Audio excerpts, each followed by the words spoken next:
And welcome to Tackle the Board. Week 6 is on the books. It's done with. A good week for us. My name, Chris Euksuzian. You can find me at Chris E. Baum. And my co-host, of course, Russ Reese. You can find him on Vegas Line Reader. Another winning week by us again. Myself going 5-2. Living and dying by the Browns this week with a lot of other really smart guys. Unfortunately, did not pay off. We got absolutely murdered that game. But overall, winners across the board with the Lions and everybody else that we had. We were both on the 49ers. That was a slam dunk. We knew that was an easy spot for us to be on. So very important to listen to us when we're talking about these games because we do end up on the right side of things. And currently I'm 18-11, 62%, and Russ is 19-14, 57%. So it's both winning on both ends. We're continuing to improve those numbers as is. And Russ, how's everything going? I'm good. I knew I was hot the last 4 weeks, so I guess I was due.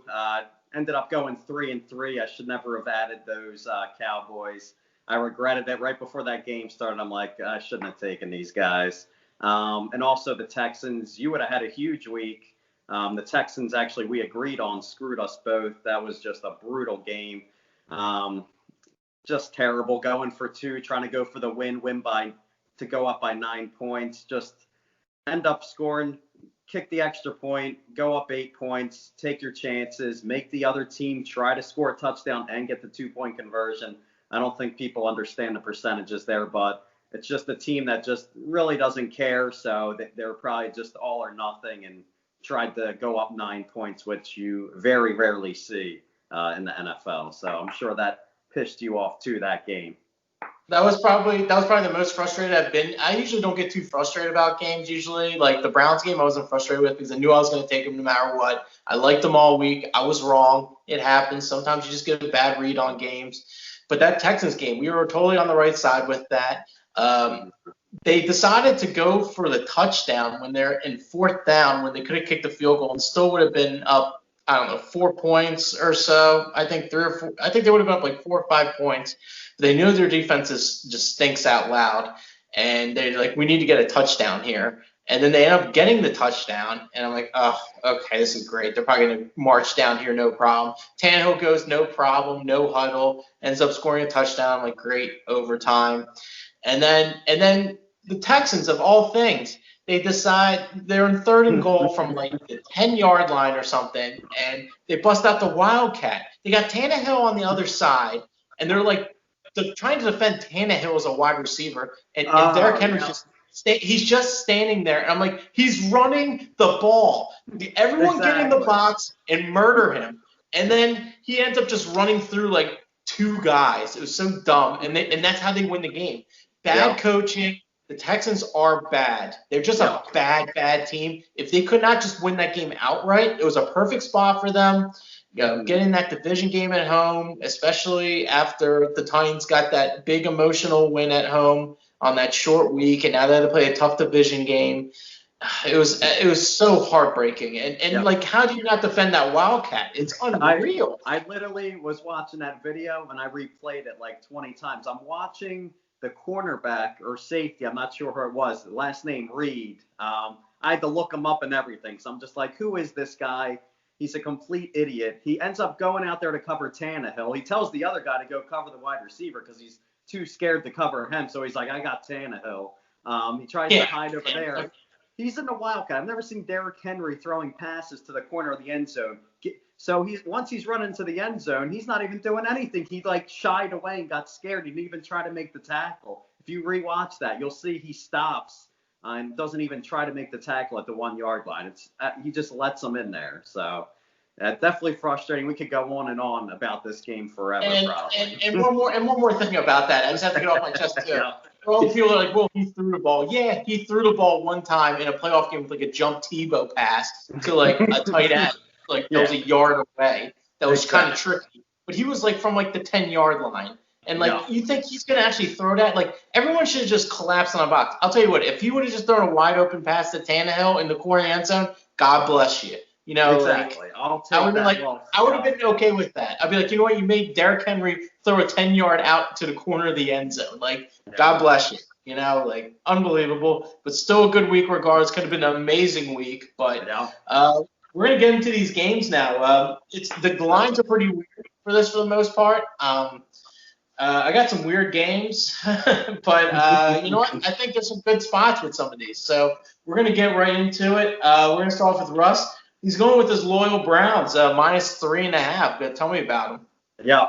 The Browns here, they faced off against the Bengals earlier this year. I actually had the Browns in that game, and that was another game that actually they were -5.5, and I was actually pissed in that game because the Bengals backdoored me. Browns were up double digits the whole way in this game. They actually dominated. They had 6 yards of carry. They were up double digits in the game. The Bengals couldn't even get a run game going. Burrow threw 61 times in that game. It was absolutely ridiculous. And he was actually 5 for 5. I talked about this before. He was 5 for 5, 100% on fourth downs. And that only happened because in that game, the Browns were actually missing 2 of their cornerbacks in that game. They were beat up. It was a Thursday game. So they were beat up, didn't have anyone on defense, and they still won the game by 5 points easily. This is even better because the Browns are coming off a very embarrassing loss. They lost 38-7 last week to the Steelers. They're coming back for another division game. They're going to be pissed off. Definitely see the Browns winning this easily. I'll take them -3.5 on the road, which is not even a real road game, so I can see these guys coming out to play. Yeah, so I got a couple things for you that's going to help your pick out here. Bengals are 0-4 against the spread in their last 4 games versus a team with a winning record.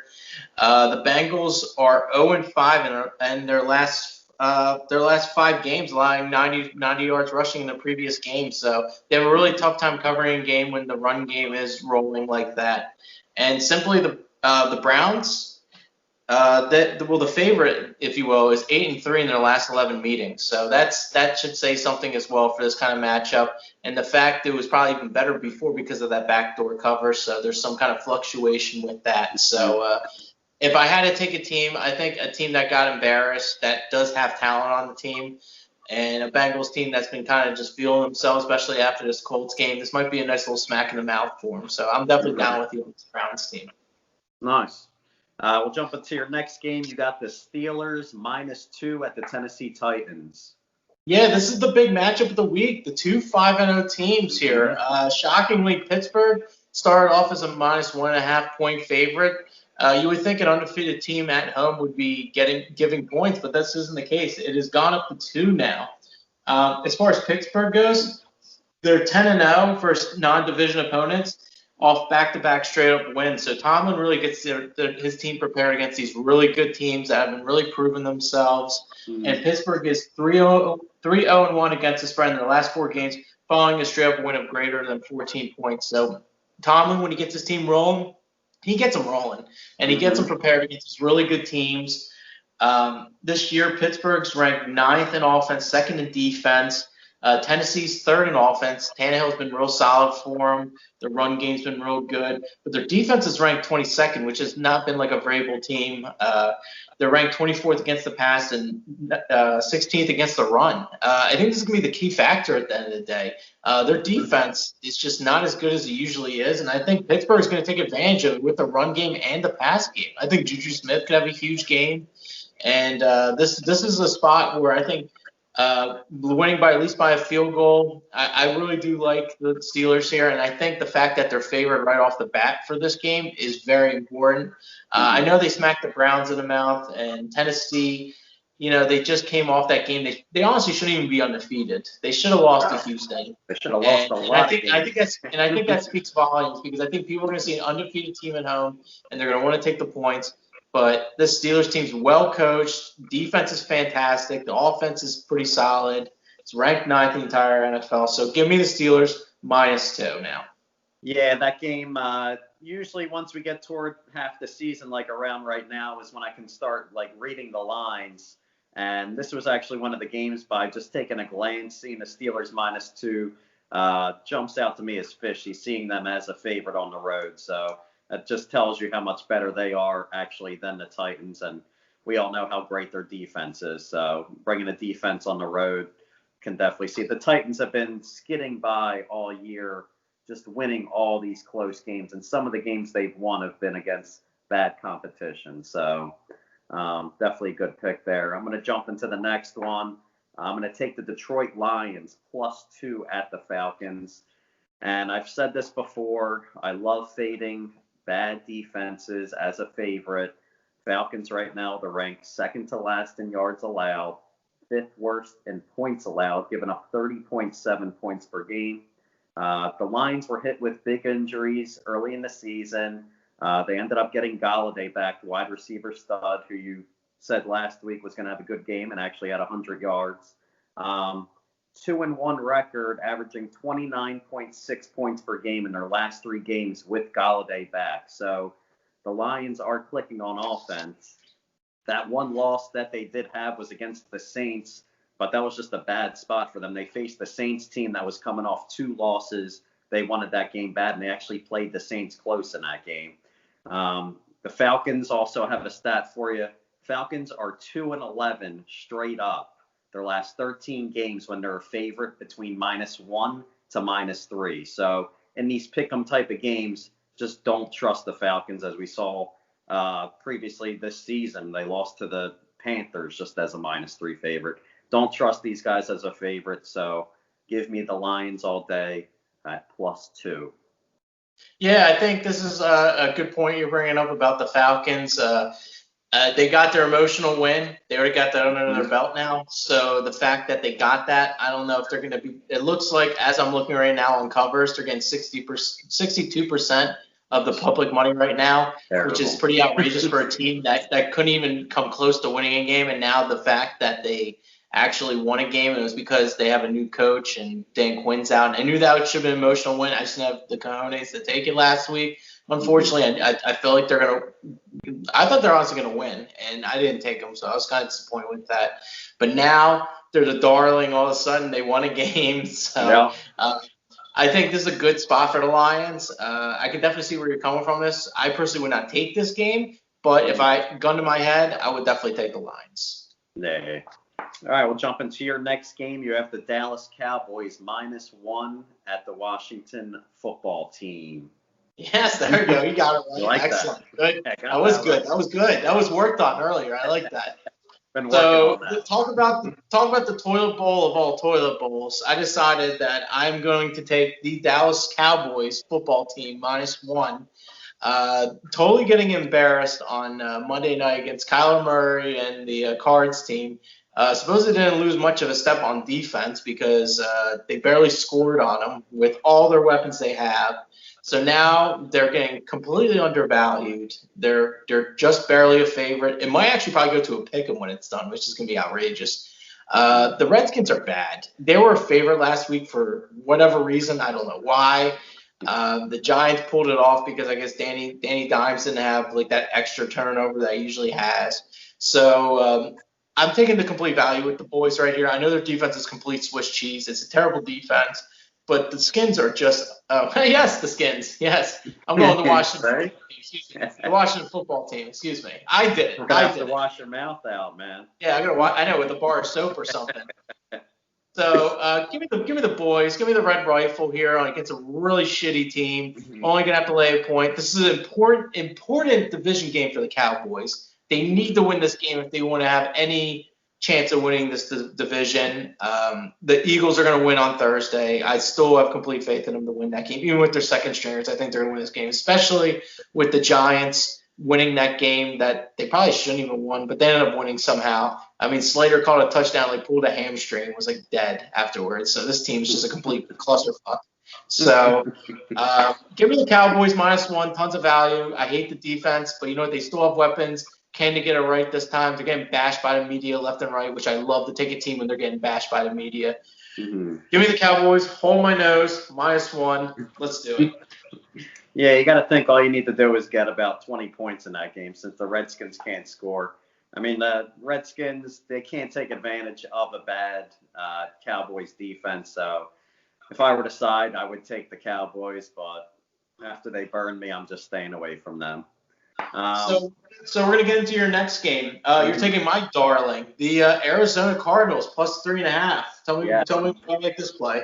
Yep, I'm very shocked you didn't have this game with me, but I got the Cardinals plus 3.5. I'm fading the Seahawks here. Another bad defense. They're ranked last in yards allowed. Seahawks, right now, they're just on a high. And I'm comparing this to the Packers, who are just undefeated, going into their bye, getting very cocky, thinking that they're a great team. The Packers also don't have a good defense. You saw what happened to them last week against the Bucs. They got punched right in the mouth. Seahawks, that's what's going to happen here. They're undefeated. They're going to come out of this. They're not going to be excited about this game. I don't see them having much energy, thinking that they're just easily going to come out and win this game. When the Cardinals, they're the underdog team here. They want to prove themselves in this division. They're going to play hard here. The spread's also jumping out to me. Last year, Seahawks -5 at Cardinals last year. Seahawks won that game easily. I love the public perception where they can just see basic information like this. They see the Seahawks -5. We're at the Cardinals, won easily. Now they're only -3.5. Very fishy to me.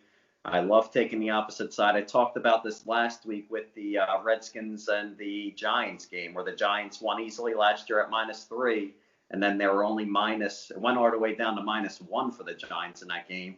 Redskins ended up covering that game. So definitely like the Cardinals here, taking them plus 3.5. So stuff about the Cardinals backing your argument up. The Cardinals are 4-0-1 against the spread in their last 5 games as an underdog, and between the matchup between both of these guys, the underdog is 8-1-1 in their last 10 meetings, and the Seahawks are 1-5-1 against the spread in their last 7 meetings. So Seattle hasn't really fared too well against the Cardinals, as much as the Cardinals haven't been that great of a team. And Kyler Murray's pretty solid. I mean, he can run around. I mean, he's got plenty of weapons with Kirk and everybody else, Hopkins, and if Fitzgerald comes out and plays once in a while. This is a potent offense, and the defense didn't really miss too much of a step, but I don't know if it's because the Cowboys' offense isn't like able to get the kinks out for the most part. I'm just worried about Russ Wilson. I hate fading him because he's pretty good. Sunday night when he played the Vikings, that was a great game for Vikings to cover. They barely won that game. So you're looking at a game they probably shouldn't even won at home. So I like where your head's at here. I have their over for the season, as I've talked about many times. It's my favorite season total of the year. We're just going to try and get that one sooner than later. So I'm all on board with you. Cards plus 3. I just wanted to throw out there also the Steelers, when the COVID hit, they basically had a bye. They're also an undefeated team. They came off, ended up playing the Eagles, and they ended up not covering that game. It was another close game, and that was against the Eagles. They give up, 29 points or so to the Eagles, who basically had no offense whatsoever. So it's just all about motivation, and some of these teams just aren't as motivated as others in certain games. So we'll jump into your next game. You have the 49ers at the Patriots -2.5. Well, yeah, before we get into that, actually, I got Green Bay -3.5. This is a game I want to touch up on real quick. Green Bay. So the Packers are 4-0 against the spread their last 4 games, scoring less than 15 in the previous game. I think it's an important stat for Aaron Rodgers because he's been with the team forever, and this has pretty much relied on him for the most part. So if he knows he puts up a clunker, he wants to really put it on a team, and I think this is important against a really bad Houston Texans defense. I believe they're going to probably score 40 points this game. And the Packers are 5-0 against the spread in their last 5 games following a straight-up loss. Once again, another great Aaron Rodgers stat. He ends up losing, and he ends up not scoring much. He puts up a great performance and a nice cover at the same time. Texans, they're 0-6 against the spread their last 6 games as an underdog. As we know, they've put us down so many times. They've been embarrassing left and right. And Texans are 0-4 against the spread versus a team with a winning record. This is a team that's won a lot of games. They've proven a lot to me, even though I have not been a big Packers backer, if you will. So give me the Packers revenge tour starting in Houston -3.5. I think it's going to be a bloodbath. The only thing I'd be concerned about is if Green Bay's defense doesn't come out and play, because Houston's offense has shown some sorts of life, scoring 30 points. But honestly, I think Green Bay's going to score 40-some. And I don't think they're going to put their foot off the pedal just like they did against the Falcons at home. So I think it's going to be that same kind of thing. You're going to get a lot of points from them. I think taking the over on their total points as well is a slam dunk as well. So give me the Packers -3.5.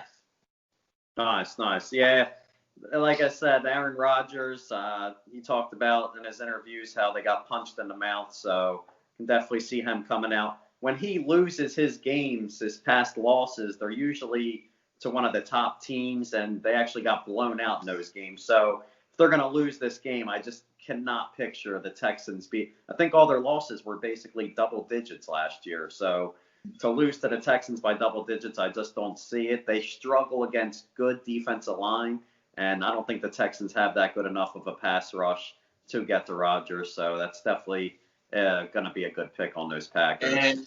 And also one more thing, this year Green Bay, they're 4-1 with their record, but they're also 4-1 against the spread. So when they win, they do cover. Yep, so exactly. 3.5 is kind of a scary line, but you know what? I'll take my chances with a pissed off Aaron Rodgers any day. If they're going to win this game, they're probably going to cover. I see at least a 40 burger, at least up here, so maybe even 50. Who knows? It could be a bloodbath real fast, and I think they're definitely going to cover this. Yeah, nice. I'll let you hit the next game. San Francisco 49ers at the New England Patriots -2.5. So this game, I was looking at this game left and right. We were all over San Francisco, getting 3.5 points. This was just too easy. The public perception, they got beat up by the Dolphins. Garoppolo got, pretty much benched. Just to think about what he did, he was put in timeout for the most part. And then the Rams have been playing really well, and then they were laying 3.5 at San Francisco on Sunday night. It just didn't seem right. Kittle was just ripping them a new one. And they were a team that was looking really good. Now, look on the other hand with the Patriots. They lost a game they shouldn't have lost against Denver, especially at home, cross country. I don't know if they took the game seriously enough. I don't know what happened with it. But regardless, I'm glad I didn't take it for Survivor. But anyway, the bottom line is that Belichick is going to be furious about this game. And I know that 49ers run defense is pretty solid. But you know what? I think the pass game will get better for these guys. I think their play action is going to be huge. Cam still can't run with the ball regardless. Belichick's going to find a way to dink and dunk with Edelman and everything else. I have no problem laying 2.5 in pretty much a must-win game for them. They're 2-3 this year for the season, and really, they got to be, if they want to have a chance of making the playoffs at this point, then this is the issue here. They got to get back up to 500. They're 2-3 against the spread, 2-3 straight up. So it's looking like if they're going to win this game, they're going to cover this game. So give me New England Patriots. I can't believe laying only 2.5. I know it looks kind of bad, but it's a big public perception at the end of the day with San Fran laying the smackdown against a Rams team that's done very well this year. They've been really great off the play action. Goff's looks solid. But as you can see, he's been a guy that hasn't really been able to rally his troops. He relies too much on the play action in the run game. So New England -2.5. Russ, what do you got for this game? This is the one game we actually agree on here. I also like the Patriots -2.5. You were saying the public perception, that's the reason why this spread. I mean, they're also looking at how bad the Patriots have played recently too, let alone also the Niners just looking great on that night game that we both had the Niners. That was one of the easiest bets we had last week. The Patriots, they scored 10 points against the Chiefs, terrible performance. And then the next game after that, huge upset loss to the Broncos. And Locke ended up playing in that game. I was surprised he even played. So I'm sure the Patriots were even surprised when they saw him coming out there to play the game. So it's definitely a great spot. The Niners last week, when you see a team play a night game like that, they were jacked up, playing against their division team. There was some weak. I mean, Goff had a couple throws that Kupp had a terrible game. He dropped a pass in the end zone. Could have made that game a lot closer. I mean, the 49ers were definitely going to get that cover, but they can't have any small mistakes like that this week. They're going to be going from West Coast to East Coast also in this game. So, and this is a non-conference game as well. And you touched on it. The Patriots are 2-3. I saw that they have the Bills on deck. So they don't want to go 2-4 coming into that game. It's not going to be too good. I can see them being at 500, being a little battle against the Bills next week. So definitely give me the Patriots 2 at -2.5. So one more thing about that game as well. You got to realize that their defense is banged up. It's amazing what 1 week after 1 week makes you feel about a team. Their whole D line has been messed up because of injuries for the entire year, and people were writing them off. Now that they've played well, I think people are going to start to forget how banged up that defense truly is. I think Belichick's going to take advantage of those points, and I think you're getting almost a gift at this point with 2.5, with a must-win game for Belichick and the Patriots 2.5. This has to be the play. You get it in now. Yeah, I always remember that the Niners also struggled against scrambling quarterbacks. I remember last year against the Cardinals, they were struggling against scrambling. They were taking down easy sacks against just the drop back quarterbacks, but anyone that scrambles, they do have trouble with. So Kyler Murray did dominate them, and he also beat them the first game of the season this year to the Niners. So the 49ers, they're also the Super Bowl hangover. Whenever those teams rarely cover, I mean, they go back and forth. They always stick around 500. So I don't see the Niners going anywhere this year, but they just had that huge win. Don't see them doing much. So hopefully we take down that Patriots game. Your last game, you have the Buffalo Bills -13 at the Jets. Yep, this is I don't think I have to go into too much detail with this game. The Jets are fucking terrible. So you can just have that down. Like, fucking terrible. They are horrible. So the Bills, coming off that game against the Chiefs, they lost. Pretty much didn't have any control of that game for the most part. This is a good get-right game for them. As long as it doesn't get – I mean, even if it gets to 14.5, I don't even know. I think I might even still take them. But at -13, what it's at right now, the Bills are just a much more superior team. If the Jets can't score any points against the Dolphins defense that has a lot of holes, then I think the Bills should have no problem just laying the smack down, keep it short and sweet. Allen's going to have a field day. Just too many weapons. This Jets team's terrible. They're going by at least 2 touchdowns. Yeah, that spread's big, and it's big for a reason. So I'll jump into my last game, the night game, the Tampa Bay Bucks -2.5 at the Las Vegas Raiders. We have a Raiders team. I love seeing teams that are just overachieving, and that's what I see here with the Raiders. They had that huge win, plus 11.5 underdog against the Chiefs. That's a division game that was huge for them. Thinking that they're going to bounce back. I mean, they also beat another top 10 team. They beat the Saints. I mean, this isn't a team that's going to keep dominating top 10 teams. So they're reaching their peak here. I'm going to take the Bucks here. I've loved the Bucks all year. I only see the Bucks losing about 3 or 4 games this year. I was taking a look at the schedule the rest of the season. They're 1-2 on the road right now. So elite teams like this, they don't keep losing on the road. They have a winning record. They're going to bounce back. They have a top 5 defense. They're going to bring it on the road. Teams don't have letdowns like a team like this that has a great defense. They bring it on the road. They're going to have a run game.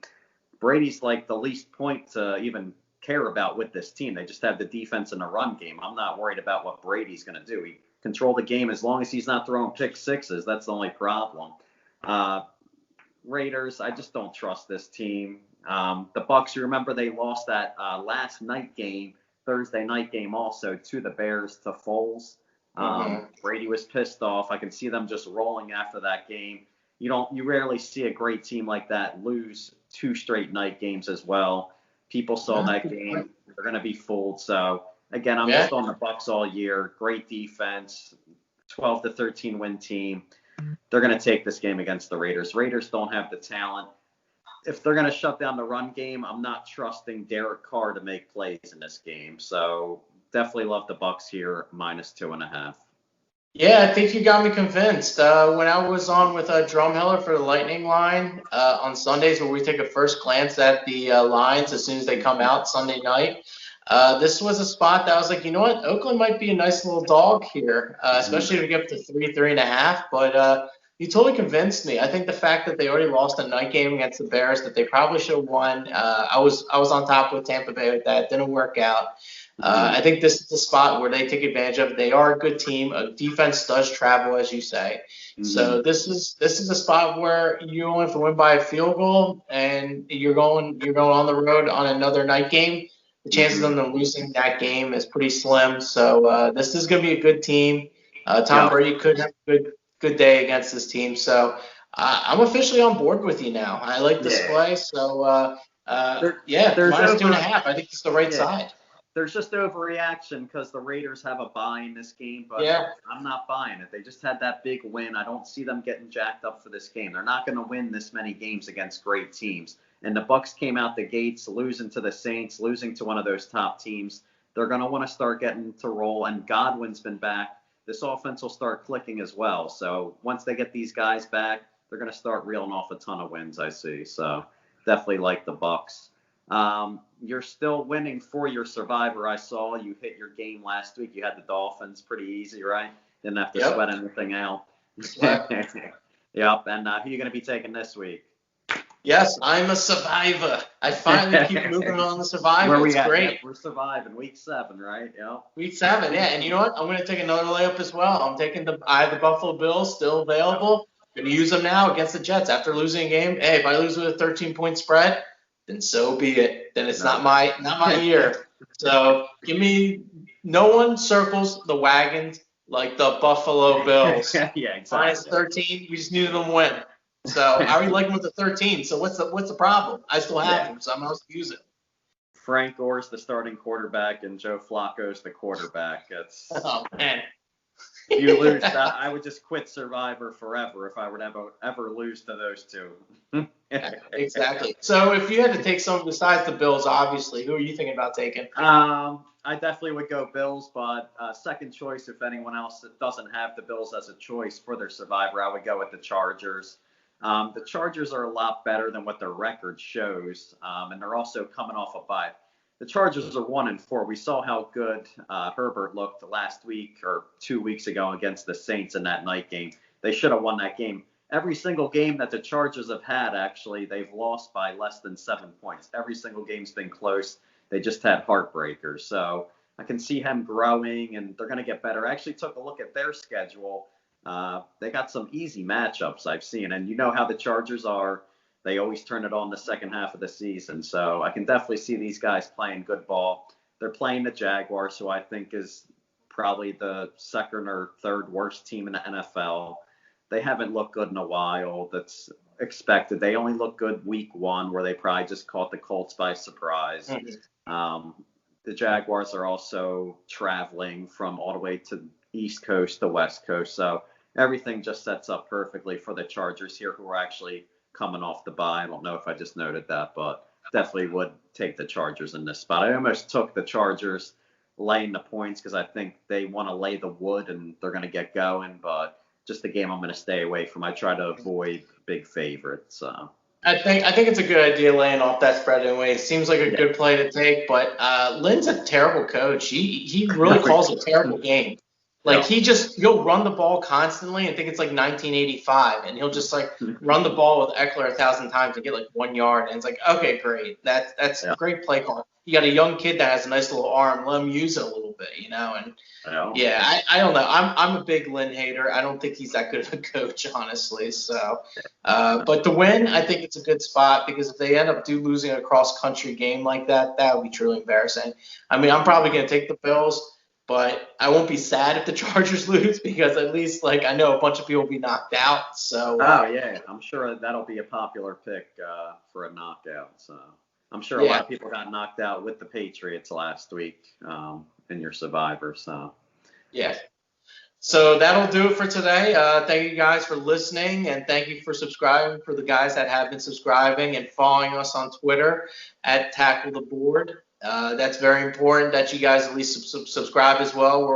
We're building our numbers up. That's very important for us. We want to get many people to know the word of what's going on when we talk NFL. And we've also been doing a lot of good things. College football. I had a winning week in college football. And then in PGA, if you don't follow my Twitter page at OTT Matchups, you're really missing out. I had a parlay that hit. I had on Sunday for a round 4 match with the biggest dog on the board, Bubba Watson, plus 140 with no tie. and against Rory McIlroy. He ends up winning by 6 strokes. It was an absolute beatdown. It was no joke. I absolutely love Bubba this spot. It was a very good situation for him with the numbers that I run, and he won by 6 strokes. I was never in doubt. And I've been really locked in with golf. We got the Zuzu Championship coming up. A lot of big names. Tiger Woods is making his return, and gonna have a lot of big golfers. It's a big purse again, 8 million. So a lot of big names, a lot of good spots. I specialize on the round matchups. So you look for me for the second, third, fourth round matchups. And I also talked with Sean Brace on Fox Sports The Gambler on Wednesdays. Talk about who I think is going to win, first round leaders, which I love doing, top 20 first round, all those good bets, all good fun. I've been locked in on it all year round, especially during the quarantine. And you can find Russ at Vegas Line Reader. No one's been better at baseball than Russ. He's been absolutely unbelievable. Playoffs is rolling. I know you guys are looking to bet the games. He's your guy for baseball. Not even just for football, which he's been great at also. But baseball, he's the best baseball guy I know, hands down. I'm terrible at baseball. Anytime I want to bet baseball, I go to my man Russ because he's got a total grasp on it. And during a season, when there's only baseball going on and you're looking to bet games and make some money, he's your guy. So what else you got there, Russ?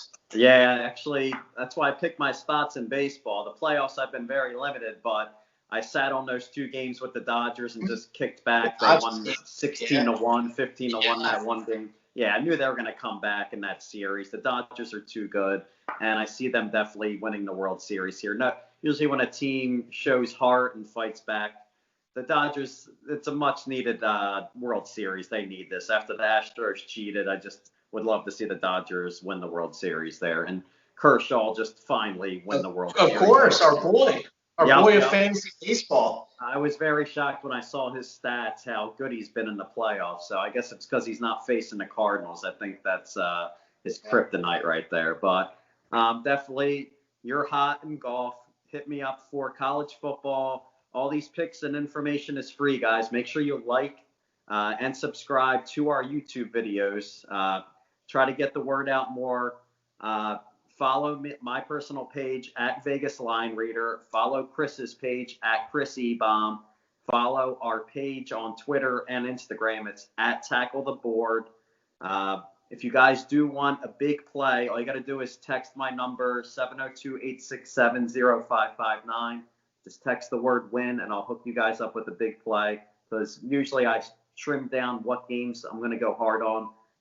We trimmed down last week in the 49ers. Me and Chris were talking. That was definitely a game that we wanted to hit hard. So make sure you contact me, contact Chris, and we'll find you guys some easy winners. So that'll close out the show, and definitely confident for another winning week. And let's make some money, guys. Let's make that money. Oh, yeah.